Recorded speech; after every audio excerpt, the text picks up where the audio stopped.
Master minds commerce చదవాలనుకునే 10th inter విద్యార్థుల తొలి ఎంపిక.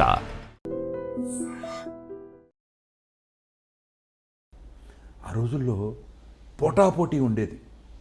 పక్క ఆర్టిస్ట్ ఏం చెబుతున్నాడు, మనం ఏం చెప్పాలి, వాడు ఎక్స్ప్రెషన్కి మనకు కౌంటర్ ఏమి ఇవ్వాలి, ఎవరికాళ్ళు క్యారెక్టర్ డెవలప్ చేసుకోవడంలో ఉండేవాళ్ళు.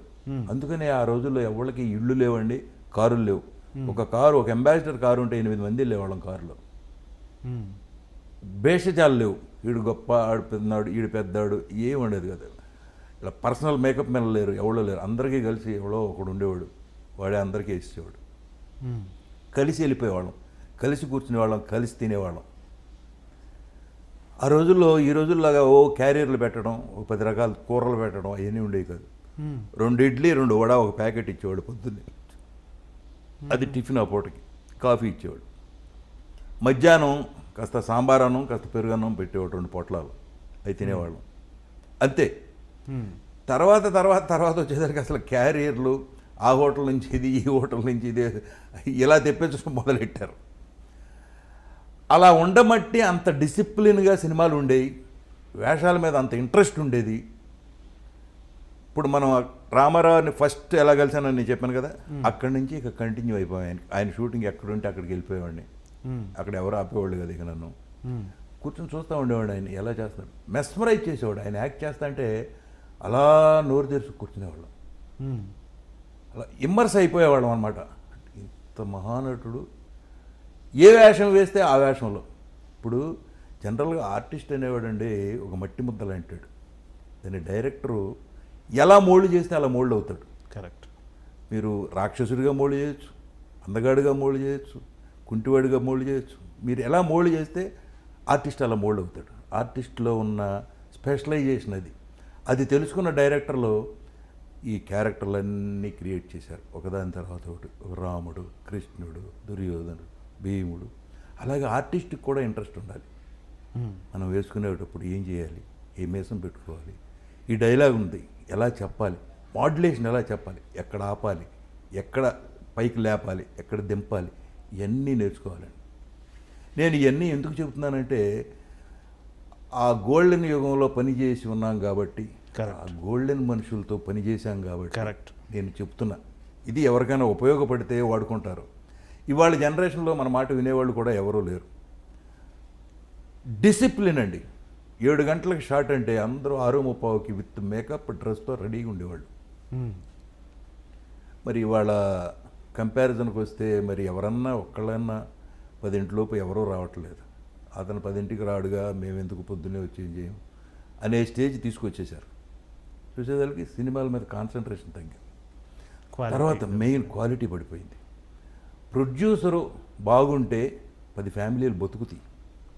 10 ఫ్యామిలీలకు అన్నం పెడతాడు ప్రొడ్యూసర్ అని. ప్రొడ్యూసర్ని గౌరవించేవాళ్ళు. ప్రొడ్యూసర్ వస్తే లేచి నుంచునేవాళ్ళు, దండాలు పెట్టేవాళ్ళు. ఇవాళ అసలు ప్రొడ్యూసర్ కాదు, ఎవరు వచ్చినా గౌరవం లేదు, దండం లేదు. ప్రొడ్యూసర్ ఉన్నాడో చచ్చాడో ఎవరికి అలా లేదు. ఈ సినిమా మనది అనుకునేవాళ్ళు లేరు. ఈ ప్రొడ్యూసర్ మనాడు. ప్రతి సినిమాని మేము ప్రేమించేవాళ్ళం. సినిమా అంటే అంత ప్రేమగా ఉండేది. ఈ సినిమా మనది, బాగా రావాలి. ఈ సినిమా రోజునే చెప్పేవాళ్ళు, ఇది 100 days ఆడుతున్నారా డెఫినెట్గా అనేవాళ్ళం. ఎందుకు, సీన్స్ చూస్తాంటే తెలిసి, మన ఆర్టిస్టులు పెర్ఫార్మెన్స్ చూస్తాంటే తెలిసిపోయేది.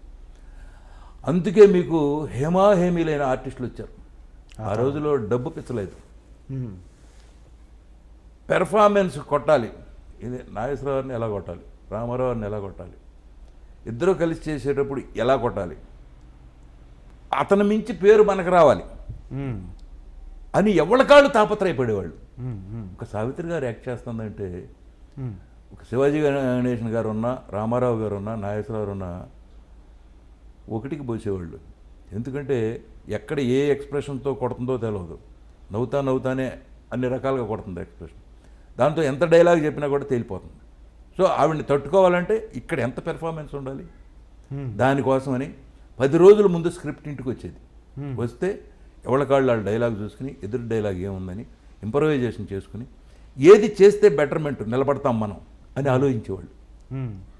ఇవాళ అసలు సెట్లోకి వచ్చి సీన్ ఏంటి అని అడిగేవాడే లేడు. నేను చూస్తున్నాను ఇప్పటికీ కంపారిజన్లో సీన్ ఏంటండి అని అడిగేవాడు లేడు. అడిగినా కూడా చెప్పే డైరెక్టర్ లేడు. అలా అయిపోయింది. సో దాంతో ఏమైంది, మీకు పెర్ఫార్మెన్స్ పోయింది.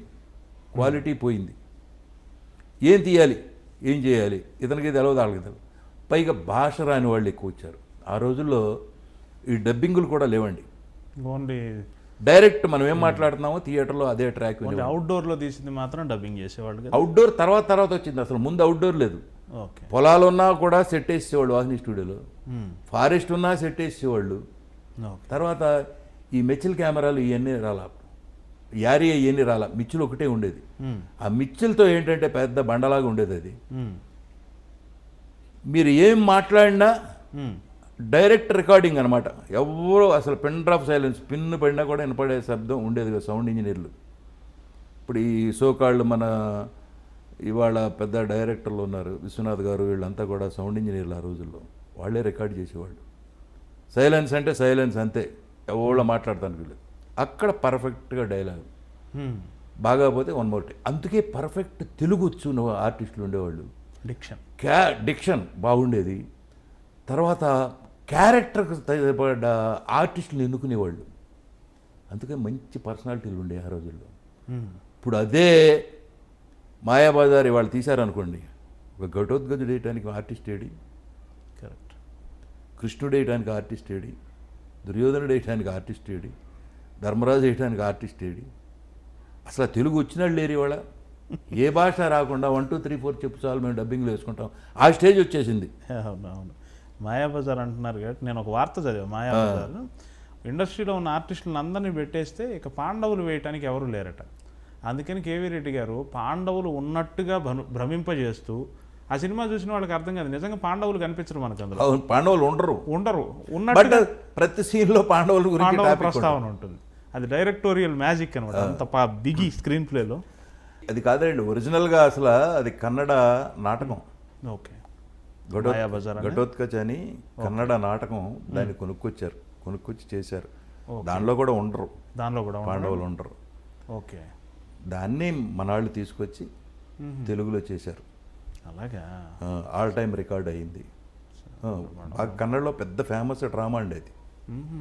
కొత్త విషయం ఇది, మీరు చెప్పండి. అందరికీ తెలుసు, దాదాపు చాలా మందికి తెలుసు. సినిమాల ప్రస్తావన కంటే ముందు మీరు నాటకాల్లో చాలా వరకు అనుభవం గడించినాకే సినిమాల్లోకి వచ్చారు. ఈ నాటకాల్లో మురారి గారి కీర్తిశేషులు అంటే అది చాలా చాలా గొప్ప. అవునండి. యంగ్ మెన్స్ హ్యాపీ క్లబ్ చాలా సార్లు వేసామండి. Young men's happy club Kakinada వాళ్ళదనుకుంటారు. నాటక నేపథ్యం ఉంది, ఒక విధంగా కలిగిన కుటుంబం నుంచే వచ్చారు. మీ కుటుంబ నేపథ్యం, మీ తల్లిదండ్రుల గురించి చెప్తారా? మా తల్లిదండ్రులండి, మా నాన్నగారి పేరు మణియ్య గారు, తల్లి వియ్యమ్మ గారు. వాళ్ళ ఎడ్యుకేషన్ లేదు. ఓకే. వ్యవసాయం, ఒక 40-50 ఎకరాల పొలం చేస్తూ ఉండేవాడు. ఎప్పుడు మా దగ్గర ఒక 4-5 జతల ఎడ్లు, ఒక 10 గేదెలు, 10-15 ఆవులు, దూడలు, 4-5 పాలేళ్ళు ఉండేవాళ్ళు.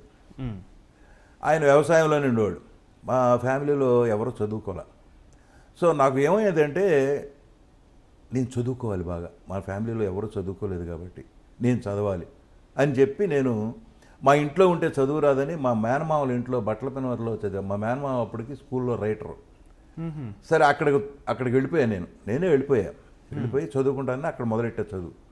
శుభ్రంగా చదువుకునేవాడిని, సెలవుల్లో ఇంటికి వచ్చేవాడిని, గెదలు కాసేవాడిని, పొలం వెళ్ళేవాడిని. మా నాన్నమ్మట సరదాగా ఆ పొలంలో గడ్డివాముల మీద పడుకునేవాడిని. ఆ రాత్రి వద్దురా అన్నా కూడా వినేవాడిని కాదు, చాలా సరదాగా ఉంటుంది గడ్డివాములో పడుకుంటే. ఈ చలికాలం కరెక్ట్గా శీతాకాలం వస్తుంది, ఆ గడ్డిలో దూరి పడుకుంటే వెచ్చగా ఉంటుందండి. అలాగా అసలు పల్లెటూరు లైఫ్ ఎంజాయ్ చేయాలి మీరు.